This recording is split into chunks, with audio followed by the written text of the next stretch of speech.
Welcome to another online training session with Impact PTAC. Today we will be discussing the basics of government contracting, Part 1. The U.S. government purchases billions of dollars of goods and services from small businesses every year. This makes them the largest purchaser in the world. Chances are good that whatever your business produces, the government buys it.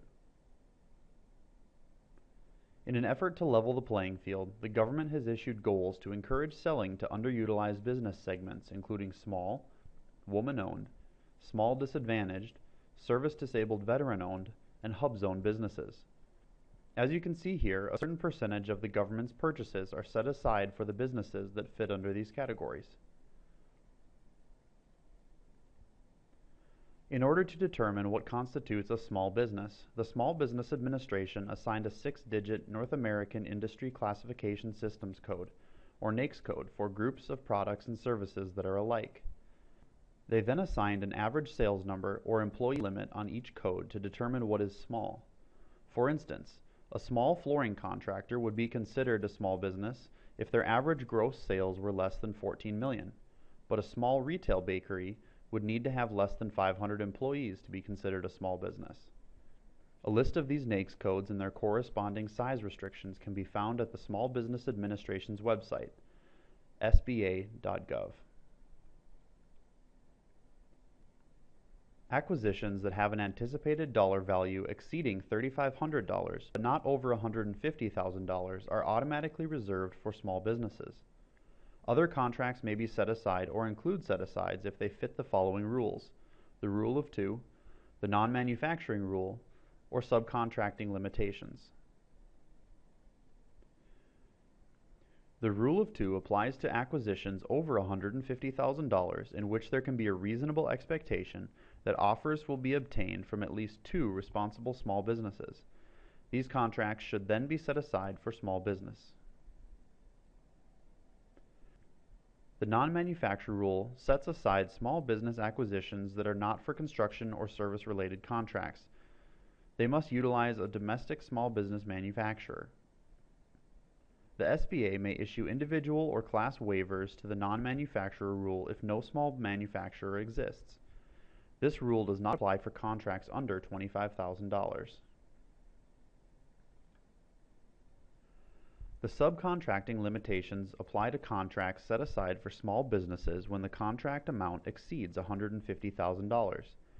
For the service industry, at least 50% of the contract cost for personnel must be expended for employees of the small business. For the supply industry, the business must perform work at least 50% of the cost of manufacturing the supplies, not including the cost of materials.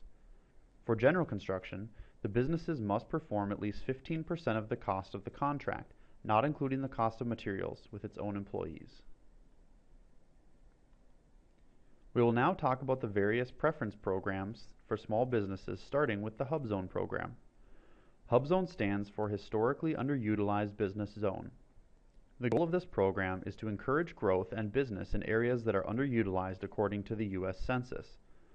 Benefits to Hub Zone businesses include competitive and sole source contracting, as well as a 10% price evaluation preference when bidding against large businesses. There is also a 3% contracting goal for government agencies to meet. In order to qualify as a Hub Zone business, your principal office and at least 35% of your firm's employees must reside inside a Hub Zone, and at least 51% of the business must be owned and controlled by a U.S. citizen. A map to show which areas qualify can be seen at the following link.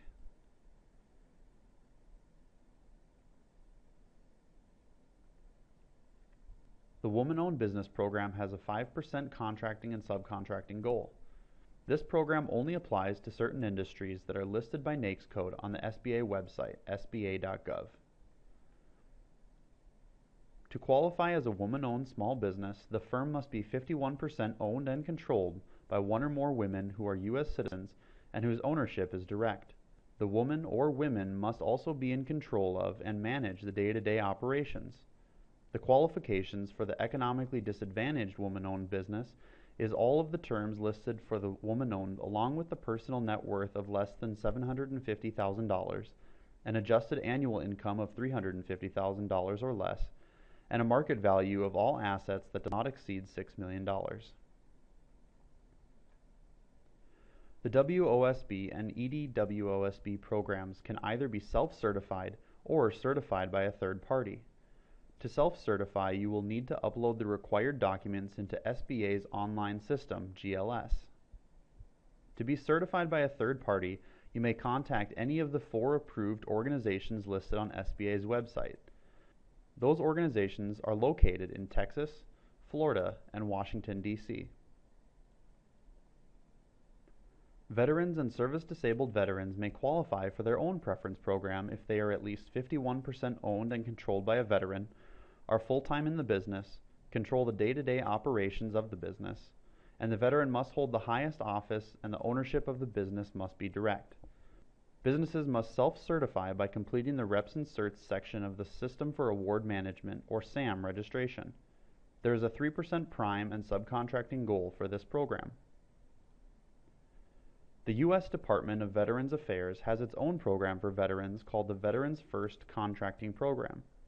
Only veterans and service-disabled veterans are eligible and must be certified by the VA. Benefits of the VA include competitive and sole source contracts as well as a 10 to 12% goal for VOSB and SDVOSBs within the VA.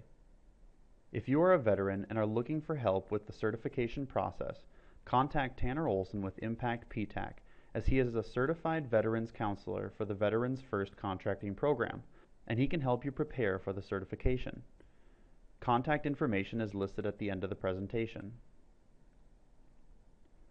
We will now move on from talking about preference programs to subcontracting. Subcontracting can be an excellent opportunity for small businesses, especially if you're new to the government marketplace. It can prepare you for contracting and help you to build a resume with government projects. If you are looking for subcontracting opportunities, the SBA has a database called Subnet that can be found through sba.gov. You can also find subcontracting opportunities by following the Interested Vendors tab and Awards on FBO, or FedBizOps. Under the Subcontracting Assistance Program, when a prime contractor receives a contract greater than $150,000, they must agree to provide small businesses with the maximum practical opportunity to participate as subcontractors. This process is negotiated between prime contractors and contracting officials and opens the door to many opportunities for small businesses.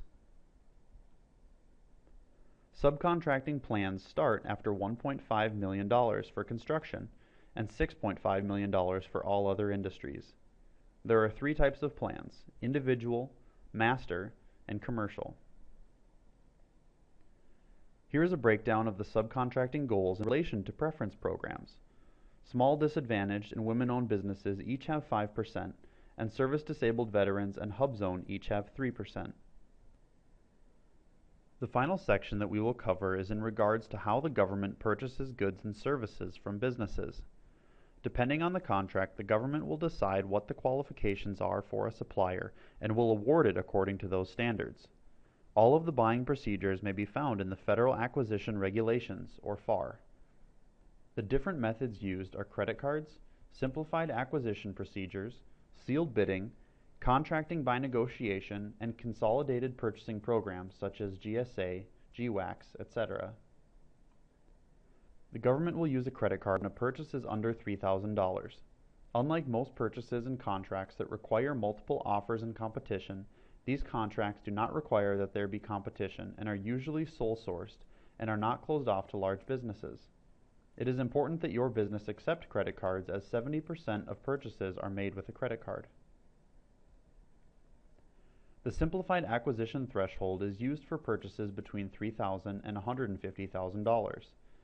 This process simplifies and streamlines the process for small businesses and contracting officers. Sealed bidding is a competitive buying method for specific and clear government requirements in which the government issues an invitation for bid, or IFB. The contract is awarded to the lowest bidder who is fully responsive.